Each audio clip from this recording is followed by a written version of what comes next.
Wassalatu wassalam. Yang kami hormati Ketua Majelis Taklim Mushola Darussalam, segenap Ketua RT, Bapak RW, para orang tua, para jamaah yang senantiasa istiqomah malam Senin. Moga-moga kita semua senantiasa dirahmati Allah Subhanahu wa Ta'ala.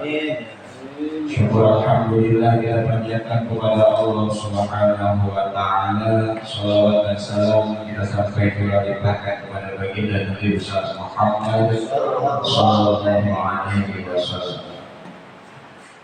Para bapak jamaah yang dirahmati Allah Subhanahu wa Ta'ala, mari sama-sama malam hari ini kita membahas sebuah nasihat yang termaktub di dalam kitab Nasrul Ibadah. Wa an ba'dil hukama'i, dan diriwayatkan dari sebagian ahli hikmah. Ada ahli hikmah, annahu bahwasanya ahli hikmah ini qala berkata, salasun, ada 3 perkara kan billahi ta'ala yang Allah Subhanahu wa Ta'ala berikan kepada hambanya, la yu'tihi Allahu, yang tidak akan Allah berikan 3 perkara ini illa man ahabbahu, kecuali hamba ini dicintai oleh Allah Subhanahu wa Ta'ala. Jadi ada 3 perkara yang Allah berikan kepada kita, yang jika itu ada pada diri kita berarti tandanya Allah cinta sama kita. Ini mudah-mudahan ada. Ya, amin aja. Ya, mudah-mudahan ada. Karena dikatakan di sini 3 perkara yang akan Allah berikan kepada hambanya, yang tidak akan diberikan kepada hambanya kecuali yang dicintai. Jadi mendapatkan 3 perkara ini adalah mendapatkan cintanya Allah Subhanahu wa Ta'ala. Yang pertama al-faqr, kefakiran. Fakir dalam arti apa ini? Fakir dalam arti ia kurang daripada harganya, kurang dari cacap mewah, tapi kaya dalam beribadah kepada Allah Subhanahu wa Ta'ala. Wal maut, dan sakit. Jadi kalau kita lagi sakit berarti kita tadi disayang sama Allah. Kan saya kalau ngomong gitu ya. Nama kitabnya Nasrul Ibadah. Orang yang sakit berarti dia sedang disayang. Karena apakah dikasih sakit? Fir'aun pernah sakit. Pernah dengar Fir'aun sakit? Fir'aun semasa hidupnya tak pernah. Bukan berarti Fir'aun hebat, Allah yang tidak sayang sama dia. Dengan Allah tidak sayang dengan Fir'aun, diberi sehat terus. Maka kalau kita saat ini dalam kondisi kurang sehat, berarti tandanya Allah cinta sama kita. Kalau orang sakit itu nggak ada yang disebut kan? Dikit-dikit Allah, ya kan? Gerak dikit sakit, astagfirullah, ya kan? Ada yang sakit itu selain Allah, ya kan? Ya rata-rata kalau sakit yang kita ingat orang sakit yang diingat cuma sakit, pengennya ini mati kan gue? Ini mati kan? Oh gitu ya? Kalau orang pengen mati pasti dia ingat Allah. Jadi orang sakit itu tanda Allah masih cinta kepada hambanya. Yang ketiga, wasabaru, dan Allah berikan kesabaran. Kesabaran ketika apa? Ketika ditimpakan oleh Allah Subhanahu wa Ta'ala, diberikan kepada hambanya ini sebuah ujian. Qalu, mereka mengatakan inna lillahi wa inna ilaihi raji'un. Kita sadar semuanya ini milik Allah, bahwasanya semua yang kita punya adalah titipan dari Allah Subhanahu wa Ta'ala. Yang namanya kita dititipin kan dapat dari api, maka yang dititipin itu silahkan ya. Maka almarhum al-maghfurah Allah ya Kiai Haji Zaid MZ beliau mengatakan juga seperti tukang parkir. Sombong nggak tukang parkir? Motor banyak, mobil banyak, mewah nggak? Dari Avanza, Innova banyak model lain, tapi nggak pernah sombong. Kapan itu mobil mau diambil bawa aja, dia kan begitu ya. Dia punya orang, dia sadar tukang parkir itu bahwasanya mobil yang dia tungguin itu hanya dititipkan. Jelas nggak Pak? Oleh karena itu apa? Ciri kita menjadi hamba yang dicintai oleh Allah, kita masih dikasih kesusahan. Agar senantiasa dengan kesusahan itu kita bisa senantiasa mengingat Allah Subhanahu wa Ta'ala. Susah dalam hal ekonomi, tapi tidak membuat kita susah untuk beribadah kepada Allah Subhanahu wa Ta'ala. Kadang ada orang susah tapi syukurnya gede, ya kan? Bisa makan pagi, alhamdulillah. Ada orang yang punya, dia bingung, ntar mau makan apa ya? Ya, makanya disebut fakir di sini adalah orang yang pandai bersyukur dengan segala pemberian Allah walaupun kurang baginya, walaupun kurang. Dapat 10 juta, jadi apa lagi kira-kira? Kecil. Kecil apa gede? Kalau ngikutin nominal biasanya itu kelihatannya gede Pak. Ya, gede kan ya? Kalau 10 juta tidak lebih lagi. Bayar rumah, cicilan mobil, cicilan motor, biaya anak sekolah, kecil apa gede? Itu dapat 10 juta kira-kira. Alhamdulillah apa? Ya, kira-kira ini mah. Kalau kita dapat alhamdulillah, apa berarti kita termasuk orang yang bersyukur, sabar. Oh, berarti dari kita baru segini nih. Baru bisa membeli berasnya sudah nyampe sekarang. Ya kan, belinya di berapa? Selagi kita masih bisa. Alladzina idza asabahum musibah qalu inna lillahi wa inna ilaihi raji'un. Orang yang ditimpa musibah mereka mengucapkan inna lillahi wa inna ilaihi raji'un. Dia sadar semuanya hanya dititipan ulaika alaihim shalawatun min rabbihim wa rahmah. Maka Allah Subhanahu wa Ta'ala berfirman, orang yang demikian diberikannya huda min rabbihim wa rahmah, petunjuk dari Tuhan mereka dan diturunkan rahmat. Orang yang sabar itu tenang aja gitu ya, nggak gelisah gitu. Kalau belum dapat hari ini, insya Allah besok masih bisa dapat. Bapak pernah dengar kisahnya Bilal bin Rabah? Bilal bin Rabah siapa dia? Muadzin yang baginda Nabi Muhammad Sallallahu Alaihi Wasallam. Bilal, Nabi mengatakan kepada Bilal, apa yang kamu kerjakan? Saya sedang menyiapkan sesuatu besok nih. Dia ngomong aja. Bilal ngomong Kak, dia tak mikirin besok tuh makan sama orang. Ya, kan pernah kita begitu ya. Ini Bilal ini kan ada teguran dari Nabi Muhammad Sallallahu Alaihi Wasallam. Bilal suatu ketika lagi dia ngomong, mikirin apa kamu Bilal? Mikirin besok kira-kira saya dapat orang ya. Nabi bagi kita mana? Apa kata baginda Nabi? Wahai Bilal, apakah keimananmu setipis itu? Apakah keimananmu setipis itu kata baginda Nabi? Apakah kamu tidak yakin bahwasanya Allah Subhanahu wa Ta'ala tidak akan pernah yang namanya salah sasaran? Kalau itu rezekimu pasti nyampe kepadamu. Kalau nggak nyampe kepadamu berarti itu bukan begitu mana?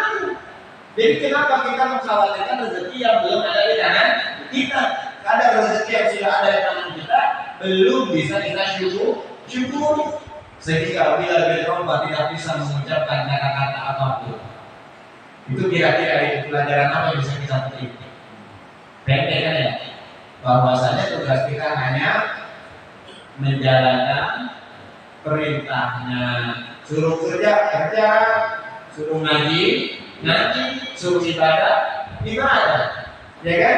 Ngurusin anak, nekolahin anak, itu ya. Jangan sampai nanti kita tidak yakin ada suzon di dalam diri kita kepada Allah Subhanahu. Karena dalam hadis kursinya Allah Subhanahu wa taala berfirman, "Ana inda dhanni 'abdi bi." Allah Subhanahu wa taala itu tergantung bagaimana hambanya berprasangka kepada Allah Subhanahu wa taala. Allah baik banget ya, kita dapat rezeki itu, akan dikasih rezeki terus. Kadang-kadang kita belum tahu. Ya Allah gimana sih ini ya? Gitu ya. Berarti kita ngeluh. Maka dalam hadis kursinya, nanti cari itu hadis kursinya, ana inda dhanni 'abdi bi. Aku sesuai prasangka. Kalau kita berprasangka jelek kepada Allah, maka Allah akan memberikan apa yang kita prasangkakan. Jelas? Maka husnuzonlah kepada Allah Subhanahu wa taala. Jadi cirinya orang yang mendapatkan cintanya Allah, dikasih susah bersyukur, masih beribadah, bersyukur dengan melaksanakan ibadah. Yang kedua dikasih sakit senantiasa ingat Allah.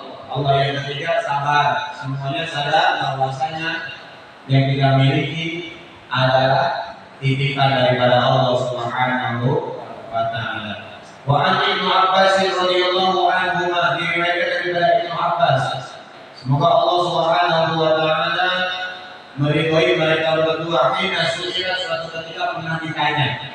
Apa ditanya? Ma khairul ayyam, hari apa yang baik? Hari apa?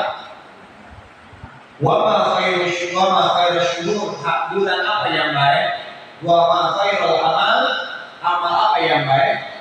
Faqala, maka Ibnu Abbas menjawab, khairul ayyami yaumul jum'ah, sebaik-baiknya hari Jumat. Wa khairul syuhuri syahrul Ramadan, sebaik-baiknya bulan suci. Wa khairul a'mal, dan sebaik-baiknya amal as-shalawatul khamsu li waqtiha, salat 5 waktu tepat waktu.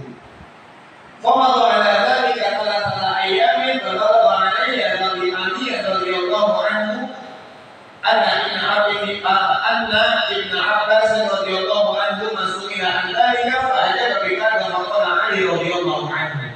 Jadi Ibnu Abbas pernah menanyakan hal ini sebagaimana dia ditanyakan oleh orang lain, ditanyakan oleh Sayyidina Ali radhiyallahu anhu. Tadi ditanya apa? Hari yang paling baik hari apa? Bulan yang paling baik, amal yang paling baik, sholat 5 waktu tepat waktu. Itu menurut siapa?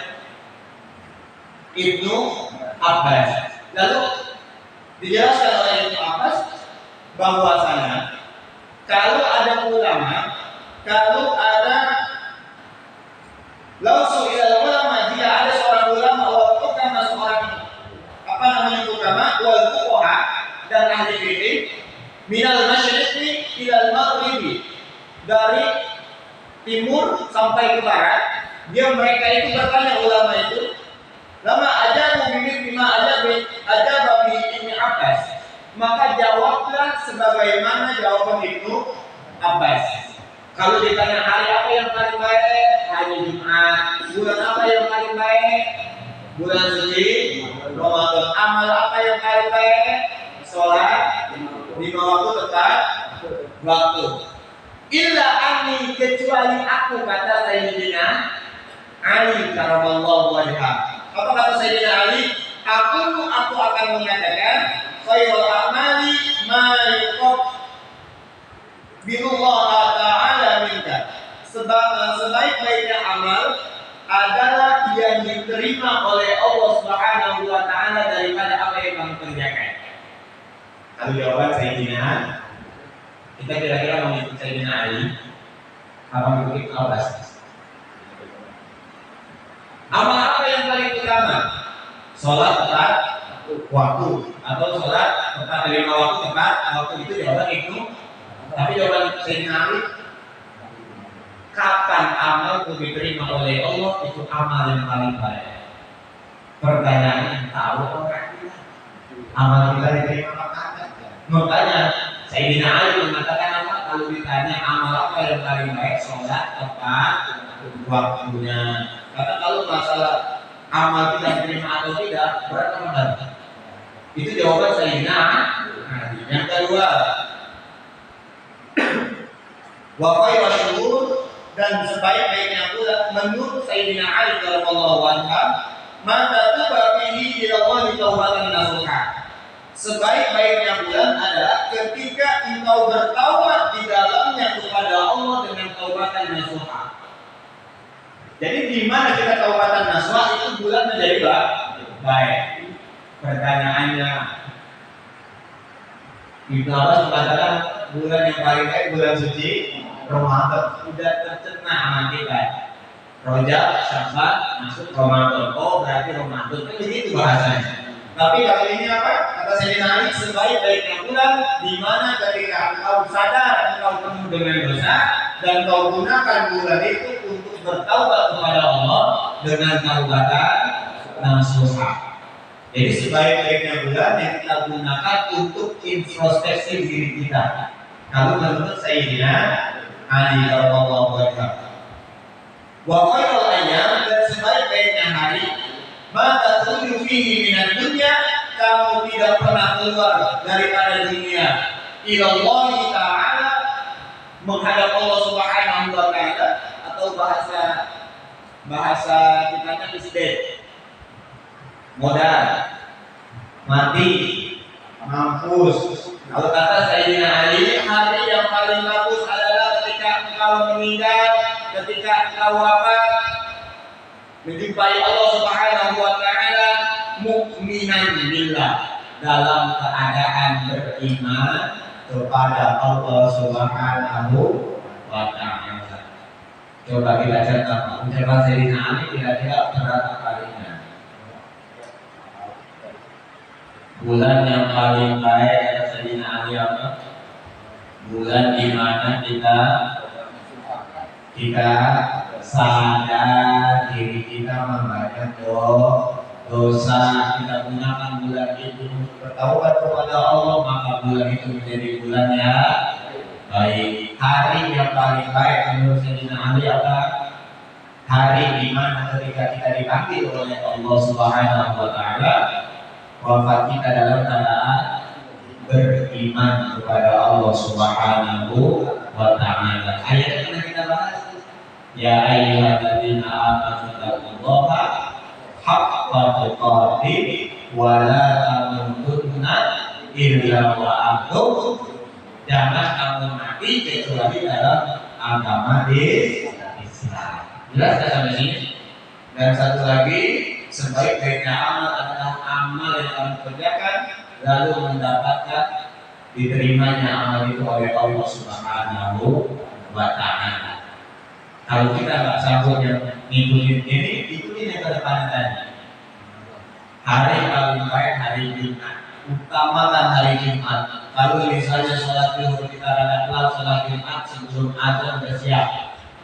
Minimalnya seminggu sekali. Ada Jumatan yang lain? Gak ada kan? Jumatan cuma seminggu sekali. Kalau kita bisa setiap hari telat waktu, minimal Jumatnya ya. Kalau biasanya datang habis azan, hari Jumat usahakan datang sebelum jam khotib udah mau selesai. Barakallahu budi. Walaupun figuran yang ngomong ini baru masuk ya kan? Soalnya di depan lagi ya kan? Repot urusannya. Kalau bisa hari Jumat itu buat waktu yang spesial gitu.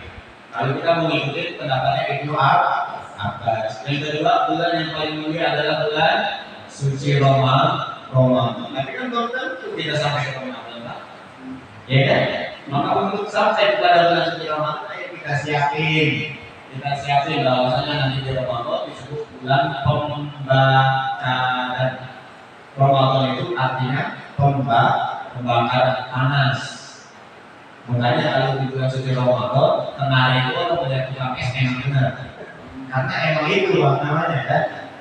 Terus yang ketiga, sebaik-baiknya bulan, sebaik-baiknya amal menurut Ibnu Abbas adalah sholat tepat waktu. Minimal imam takbiratul ihram kita ada minimalnya, atau imam sebelum rukuk. Makmum terbagi menjadi dua. Makmum terbagi menjadi dua. Ada makmum masbuk, ada makmum muwafiq. Makmum terbagi menjadi awal yang menjadi tangan saya tulis tiga awal lagi. Makmum terbagi menjadi dua. Ada makmum masbuk yang berat. Nah kalau makmum masbuk mohon maaf jangan lari. Kalau bapak jadi makmum masbuk janganlah lari. Kalau lari kita khawatir mengganggu orang yang sedang sholat di dalam masjid musola itu. Yang kedua makmum muwafiq. Makmum muwafiq ini makmum yang utama, makmum yang mendapati takbiratul ihramnya imam. Allahu Akbar. Jadi bisa ikut Allahu Akbar mendengar takbiratul ihram imam, itu disebutnya makmum muwafiq. Lebih utama mana kira-kira? Muwafiq. Tapi kalau kita nggak bisa muwafiq dalam kondisi perjalanan masih juga bapak. Yang tadi ketika masuk, kok imam udah rakaat terakhir kita lari jangan. Bapak dari depan melihat di sini jamaah udah mau terakhir sholat. Bapak kan lari biasanya itu, dua enggak. Bapak tetap jalan dengan santai sehingga tidak mengganggu orang sholat. Bapak sudah mendapatkan ganjaran pahala sholat berjamaah. Kalau bapak tahu ternyata imam salah, dapat jamaah enggak? Bapak tetap dapat pahala jamaah. Kadang orang lari itu kan buat ngejar hidupnya tuh ya, apa namanya duduknya tuh, bukan gitu. Jangan, tetap tenang. Pokoknya orang sudah masing-masing musola harus memiliki ada. Jelas saya di sini ya. Mudah-mudahan kita semua diberikan nikmat oleh Allah Subhanahu wa taala. Dengan pemberian nikmat itu kita semakin giat untuk beribadah kepada Allah Subhanahu wa taala. Amin ya rabbal alamin. Mudah-mudahan manfaat dan memberikan manfaat. Assalamualaikum warahmatullahi wabarakatuh. Waalaikumsalam warahmatullahi wabarakatuh. Dan kajian yang disampaikan oleh guru kita mudah-mudahan bisa bermanfaat buat kita semua. Kita tutup dengan doa kifaratul majlis. Subhanallah wa bihamdika asyhadu an la ilaha illa anta astaghfiruka wa atubu ilaik. Assalamualaikum warahmatullahi wabarakatuh. Ya Rabbil Mustafa